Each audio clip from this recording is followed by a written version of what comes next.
Welcome back to World War II TV, possibly the most repeated and shared conspiracy theory about the war is the Pearl Harbor one that President Roosevelt knew about in advance. Well, former director of the FDR Library and Museum, Paul Sparrow, is here to look at that claim and basically debunk it so that we all don't keep on repeating it. So, good afternoon, Paul. How are you today?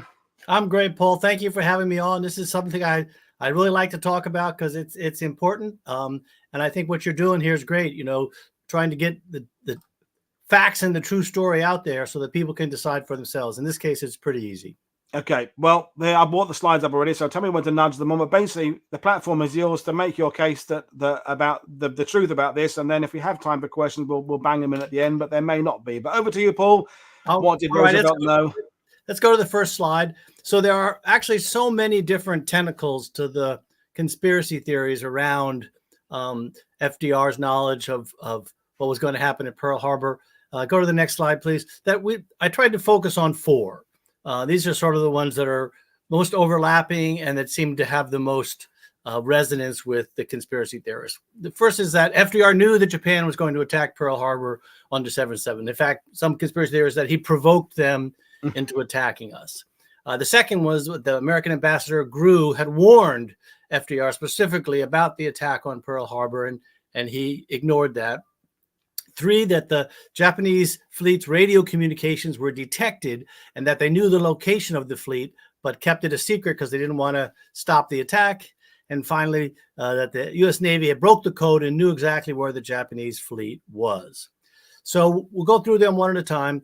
So in September 1944, John Flynn, who was a prominent member of the America First Committee, a non-interventionist organization, published a 46-page booklet. This is sort of the first time you see in print the beginning of the accusations that FDR knew that he'd been plotting to provoke the Japanese into attacking. He knew the attack was going to happen, and he let it happen because he wanted to use that as an excuse to get into the war. So next slide, please. Obviously, not unlike 9/11, the U.S. government put enormous resources into investigating this over and over again. There were 9 official inquiries during World War II, and another one that took place in 1995. These were high-level committees. One of them was headed by a Supreme Court justice. Several of them were headed by people that were antagonistic towards Roosevelt, and these were aggressive. They've been accused of being cover-ups, but they generated enormous amounts of information, interviews with all the key players. Almost all the material is available online. The most important one was this inquiry done by Henry Stevens. Was carried out by Henry Clausen. So because Stimson was the Secretary of the Navy, Army, he had top security clearance. So everybody who worked on this inquiry were dealing with the most top secret information available in the federal government. And again, they came up with the same sort of set of understandings, and they all reported that there was incompetence, there was underestimation, there was a misapprehension of Japanese capabilities and intentions, some of which is very racist in nature, and the division of responsibility between the Army and the Navy, and the lack of coordination between them for the analysis of intelligence, manpower, etc. So all of these things, very similar to what happened after 9/11. Agencies couldn't talk to each other. Information wasn't being shared. But there was not one shred, not one iota of evidence to support that FDR or anyone in his administration knew or provoked this attack in advance.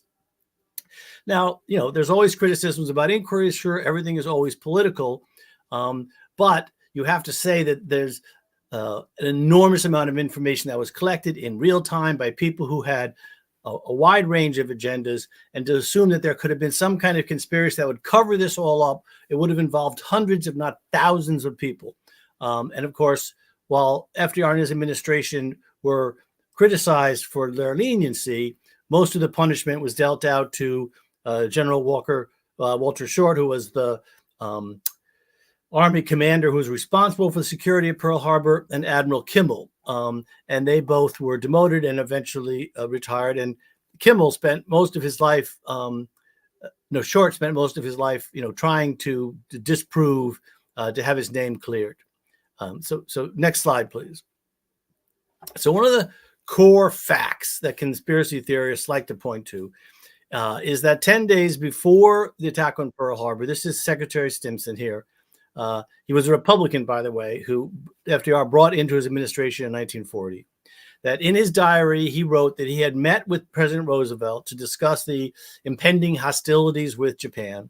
And the question was, quote, this is what he wrote in his diary, how we should maneuver them, the Japanese, into the position of firing the first shot without allowing too much danger to ourselves. Now, everybody's leaped in this. Obviously, they knew it was going to happen. They were trying to, he admits this right here. But of course, this was not at all what he was talking about. Most of the leaders felt that the most likely target for this impending attack, and they all knew an attack was coming, was the Philippines, at Clark Field and all of the American installations in the Philippines. General MacArthur had been repeatedly warned about this, including just a few days before the attack. And so what they were talking about was how to minimize the damage to American resources for this attack that they assumed was going to happen in the Malay Peninsula or the Philippines or somewhere down along the South China Sea. So that was what they were talking about, not about the attack on Pearl Harbor. Next slide, please. In fact, this idea about where they were going to attack and how to respond to it had been something that Churchill and FDR had been talking about since really the Atlantic Conference in August, because Churchill's big fear was that if the Japanese attacked Malaya or Thailand or one of the British colonies, the Dutch East Indies, would that have been enough to provoke America to enter the war? And Churchill was afraid and tried to get FDR to commit to coming into the war, even if they attacked British colonies, not American bases. And now FDR did not want to get into war with Japan, despite what everybody says, his provocation, the gas rationing and the sanctions and all the things that he had done to aggravate the Japanese. He did not want to go to war with Japan. He wanted to go to war with Hitler. And so he wanted to put off the conflict with Japan as long as possible. In fact, just a few days before Pearl Harbor, he wrote this, pleading personal letter to the emperor saying, listen, let's pursue a path of peace here. Let's not let this opportunity get away from us. But of course, the military junta controlling Japan at the time didn't even allow the letter to reach the emperor. And so war broke out before the emperor even saw it. Next. So the other popular component of key fact about why the conspiracy proves that FDR knew about it was that the American ambassador to Japan, Ambassador Grew, you can see here, was that he had specifically warned FDR about the impending Japanese attack. Now, the truth is, as usual, a little more complicated. It was January of 1941, January 27th, 1941, where he secretly cabled the State Department with rumors that had been passed on by the Peruvian ambassador to Japan. That, quote, Japan's military forces planned a surprise mass attack on Pearl Harbor in case of trouble with the United States, end quote. Grew's own published account that he's published several years later said that there was, quote, a lot of talk around town to the effect that the Japanese, in case of a break with the United States, are planning to go all out in a surprise attack on Pearl Harbor. Now, you would think this was pretty, specific and detailed warning, but remember, this is almost a year prior to the actual attack, and there were literally dozens of rumors circulating and flowing and secret information and spies reporting on where the Japanese were going to attack. And even if they were going to attack, as many people felt that the Japanese wouldn't be crazy. Why would they attack the United States, a country that's much larger and had much more industrial capacity than they did? Whereas they could just continue to take over their sphere of influence in Southeast Asia without bringing in America. So his report, Grew's report, was provided to Admiral Stark, who was the chief of naval operations, and to Admiral Kimball in Hawaii, who was chief of Pacific Fleet. But everyone who read it felt that it was an unreliable source, the Peruvian ambassador, and that the Japanese lacked the capability to pull off such an attack. And that theory that the Japanese lacked the capability to pull off the attack was based on war games. Next slide, please. So the War Department had been looking at this for years. This photo shows something called Fleet Problem 19, which is an annual exercise that was held in April of 1938. It simulated an attack by carrier-based planes on Hawaii, almost exactly the same thing that Japan did 3 years later. Planes from the USS Saratoga, which I believe is the aircraft carrier in the front here, successfully hit the Army's Hickam and Wheeler airfields, and they hit Navy's airfield at Pearl Harbor, as well as a radio station in Wailupe. And then they were able to return to the ship. So this war game revealed that Pearl Harbor was vulnerable to air attack by aircraft carrier-based planes. But many of the people who conducted the war games felt that the Japanese lacked technical capability, they lacked the insight, and that there would be no way they could possibly move a fleet all the way across the Pacific for an opportunity to launch a surprise attack. And that if it wasn't a surprise attack and the Americans had located the fleet and knew it was coming, the land-based airplanes would have a massive advantage over the carrier-based planes. And that, in fact, it would probably be a disaster. And then if Japan tried to invade Hawaii, not just bomb it, but invade it, they would be defeated decisively, I believe was the term that was used.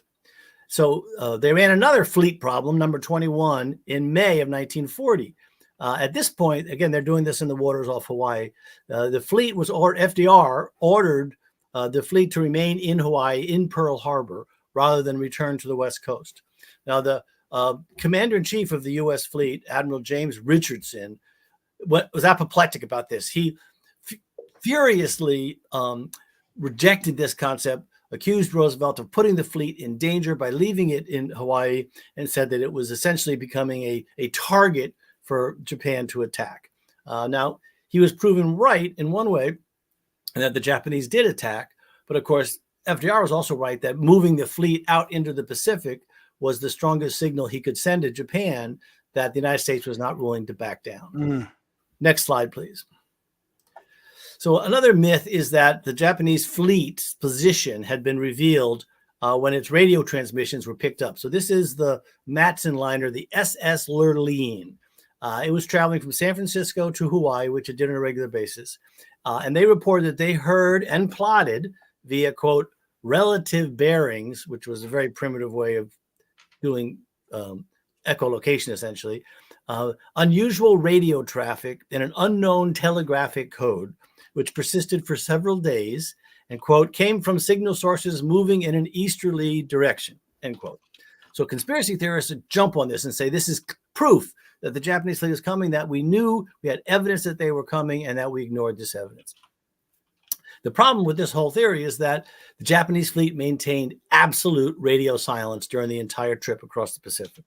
And we know this because every single surviving Japanese commanding officer in that fleet reported that not only did they maintain strict radio silence, and there was punishment if anyone broke radio silence, all of the radios had been deactivated. They had literally been ruled, they removed one of the key components of it. So the radios did not even work. So they could not possibly have done any radio chatter during this point. There is a phenomenon where radio waves bounce off the upper atmosphere, and it's possible to pick up radio waves from long distances away. In this case, we believe if they did pick up these radio signals, they are more likely from a different Japanese fleet. Next slide, please. So one of the biggest misunderstandings is about code. So these are the U.S. Navy cryptographers based in Hawaii in 1941. And the theory is that they had broken the Japanese Navy's secret code. Now, the Midway story, which happens, almost a year later in 1942, sort of confuses this situation a lot.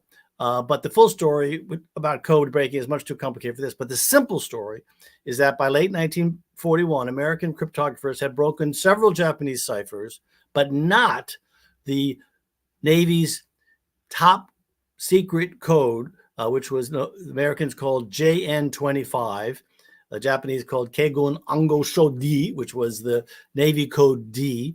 And this is essentially the code that was used for all tactical and strategic communications between fleets and headquarters and between fleets and other fleets and within the ships in the fleet. So this code was not broken. Next slide, please. So the highest security diplomatic code at that time was dubbed Purple. And the U.S. had successfully broken this code. This is where one of the miscommunications gets. People say, oh, they broke the code. They knew the Japanese were coming. They didn't act on it. They had broken the diplomatic code, which had nothing to do with military strategy. And they were reading, FDR and his team were actually reading the diplomatic messages going back and forth from Tokyo to the American embassy. So go to the next slide, please. The messages were being sent to Ambassador Nomura and to the special envoy Kuruzu at the Japanese embassy. And you can see here they're walking with Secretary of State Cordell Hull. This was taken just a picture taken just a few weeks before Pearl Harbor. Now, as they were deciphering these messages and passing them on to the military command and then on to FDR, they revealed that the Japanese Empire was preparing to break off negotiations. And the ambassador was to deliver the final messages. I believe there were 13 messages, and the 13th came that day to deliver the final message at noon on December 7th. So they all knew that something was going to happen around that time on the 7th. But of course, by the time the Japanese diplomats arrived at the State Department, the bombing had already started. Cordell Hull already knew. He maintained a diplomatic face, shall we say, although he later told FDR he wanted to punch him in the face, not FDR, the Japanese ambassador. And so this is one of the key areas of confusion, the difference between breaking a diplomatic code, which helps understand what the strategy was for the Japanese government, versus the naval codes, which might have revealed what their location was or what their target was, which is, of course, what happened with Midway. They were able to break the code and decipher where they were going to attack, which turned out to be Midway. All right, next slide, please. So every senior U.S. military and diplomatic leader believed Japan was preparing to attack southward. And this is another part of the conspiracy theories, that Churchill and FDR knew where the fleet was. And they did. They knew exactly where one of the fleets were. That was the fleet that was heading south down through the South China Sea. It was heading towards Malaya, the Philippines, and Thailand. This fleet was not maintaining particularly strict radio silence. There was a number of islands along the way. They were observed by other boats. So they had a very good idea where that fleet was headed. There was another fleet headed towards the Pacific, where they attacked Guam and some of the other islands in the more easterly Pacific. But this was the main fleet that they were tracking, which is why they all thought the attack was happening in the south. Next slide, please. Now, this is sort of a sidetrack because very few people know this, that famed CBS radio correspondent Edward R. Murrow and his wife had been invited to have dinner at the White House on December 7th. And it was a Sunday afternoon. Eleanor and Franklin would often invite people over for these very informal dinners. Eleanor would cook scrambled eggs because the White House staff was off. Anyway, so Mrs. Murrow called Eleanor and said, we understand with everything going on, we have to cancel and reschedule our dinner. And Mrs. Roosevelt said, no, please come. FDR wants you to come. And so they came. So they're in the White House on the evening of December 7th as all hell is breaking loose. And when it came, FDR did not join them for dinner. But when it came time for them to leave, FDR had sent word to Eleanor that he wanted Ed to stay, that he wanted to talk to him. Next slide, please.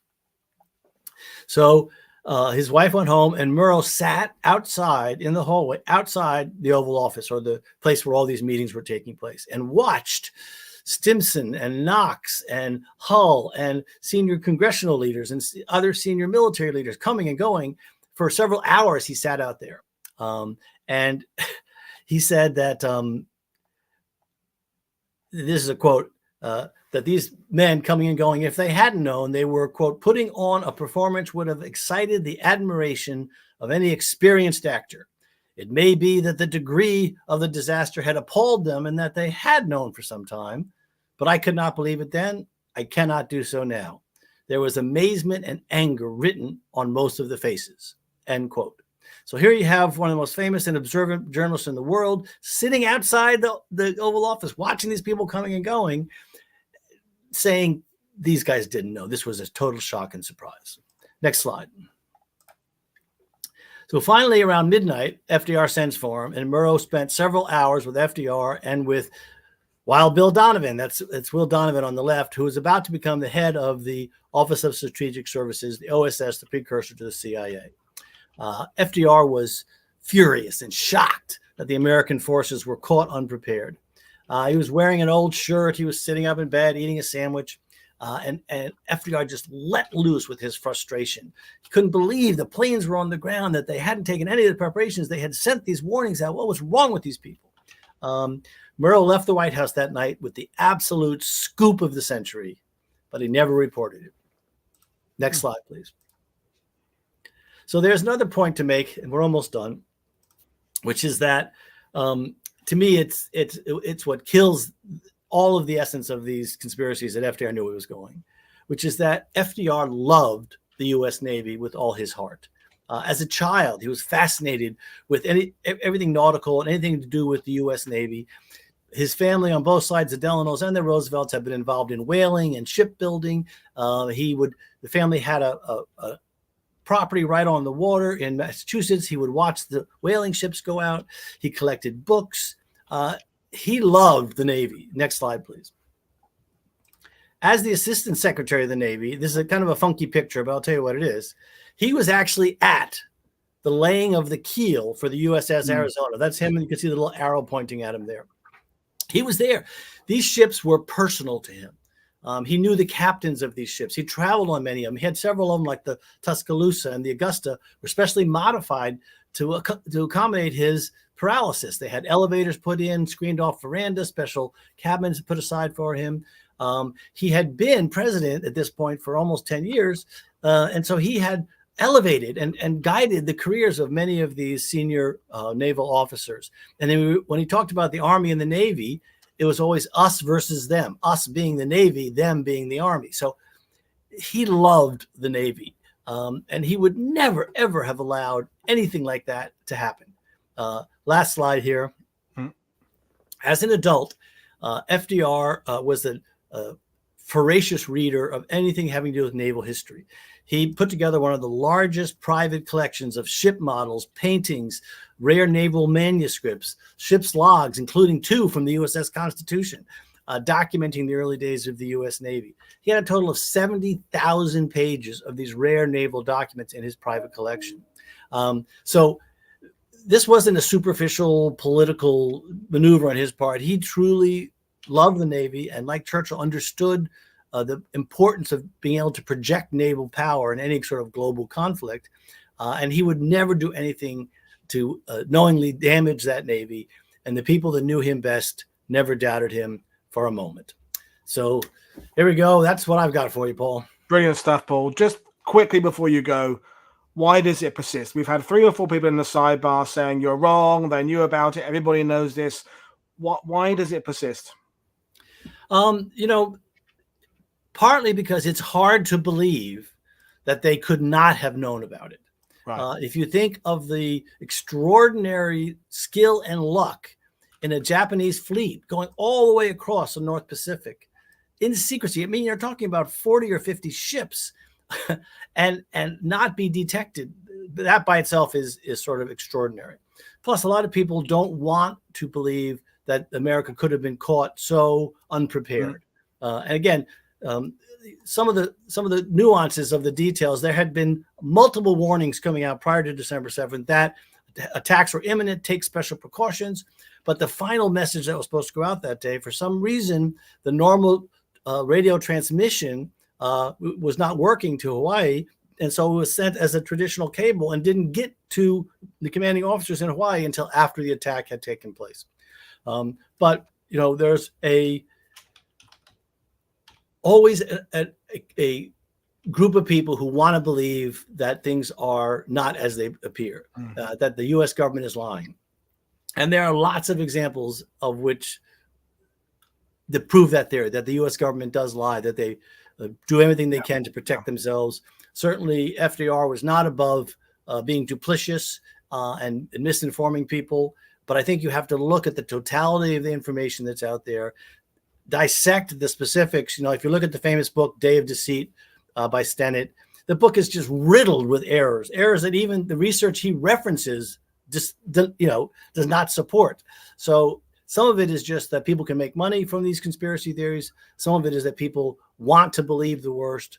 And like anything else, it gains momentum. Remember, the first theories about this happened in 1944. The war was still raging. It's been going on for a long time. Well, Paul, we will leave it there because we've got another one in 5 minutes' time. It's been great talking to you. We're going to have you back again in June when your new book comes out, which we can talk about at greater length there. Thank everybody for your comments. Even those who fully believe this conspiracy theory, thanks for engaging with us. At least you were polite in your engagements. And I would just say follow the actual history, look at the actual documentation, look at the primary sources, and you'll realize there's no substance to these conspiracies. So thank you, Paul. Thank you, viewers. I will see you again in 5 minutes when we talk about the Dirty Dozen film. So cheers, everybody. Bye. Thank you, Paul.